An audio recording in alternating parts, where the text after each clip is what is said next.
Question number 8 कहता है the probability of winning a game by a team A is 2/3 if A plays 4 games then the probability of winning more than half of the game is equals to. आधे से ज़्यादा game जीतने की क्या प्रायिकता होगी हमारे पास ए के द्वारा। ए ने 4 गेम खेले, आधे से ज़्यादा आधे गेम होंगे, दो या दो से ज़्यादा गेम आधे से ज़्यादा game, more than half of आधे से ज़्यादा गेम या तो 3 गेम या 4 गेम जीतने की प्रोबेबिलिटी बतानी और ए के जीतने की प्रोबेबिलिटी 2/3। तो बायनोमियल डिस्ट्रीब्यूशन लगेगा P X equals to R N C R P की पावर आर क्यू की पावर एन माइनस आर से हमें यहाँ से पी की वैल्यू 2/3 दी गई, क्यू की वैल्यू 1 - 2/3 यानी 1/3 आ गया, एन की वैल्यू 4 है हमारे पास, probability of X equals to 3 से हमारे पास ये वैल्यू आ गई। सॉल्व करेंगे 32/81 आ गया, probability of X equals to 4 से सॉल्व करेंगे ये वैल्यू आएगी यानी 16/81 आ गया। एक्स ग्रेटर देन 2 की वैल्यू हमें निकालनी है, दोनों को हमने जोड़ दिया, सॉल्व करेंगे 16/27 हो गया, 16/27 इसका आंसर हो।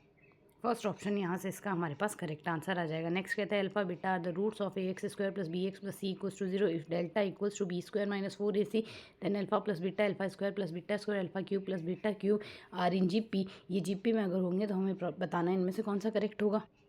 यहाँ से तीनों एलिमेंट जीपी में दिए गए हैं, तो जीपी में हम जानते हैं ए बी सी, अगर जीपी में हमारे पास होगा तो यहाँ से B square equals to A into C आएगा, तो बी स्क्वायर यानी इसका square equals to A into C पहला और तीसरा एलिमेंट आ गया।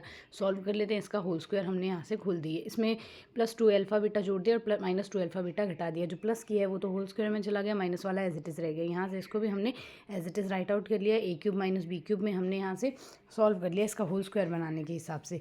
सेम इसमें भी 2 अल्फा बीटा जोड़ दिया और घटाने 3 अल्फा बीटा जोड़ दिया घटा दिया, उसके केस में हमने सॉल्व कर लिया। तो अल्फा प्लस बीटा हमारे पास मूलों का योग है यानी बीटा अपॉन बी अपॉन ए आएगा माइनस में, और मूलों का गुणन सी अपॉन ए आएगा। वैल्यू सब्सटीट्यूट कर दी, सिंप्लीफाई कर लेते हैं, सिंप्लीफाई करके आगे और सिंप्लीफाई करें तो बी स्क्वायर माइनस 4ac हमारे पास क्या था delta, delta into A C equals to 0, तो इसका मतलब हमारे पास सी डेल्टा इक्वल्स टू 0 आएगा,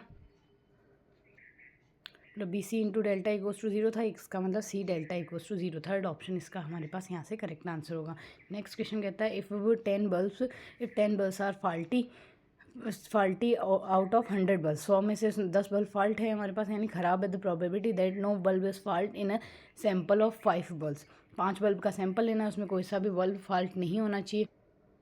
तो यहाँ से 10 बल्ब हमारे पास 100 में से 10 बल्ब फॉल्ट है, 5 का सैंपल लेना है, तो 5c0 एक भी फॉल्ट नहीं होना चाहिए, तो 5c0 फॉल्ट होने की प्रोबेबिलिटी 1/10 थी, तो 1/10 की पावर 0 9/10 की पावर 5 सॉल्व करते हैं 9/10 की घात 5। थर्ड ऑप्शन यहाँ से इसका हमारे पास करेक्ट आंसर बनेगा।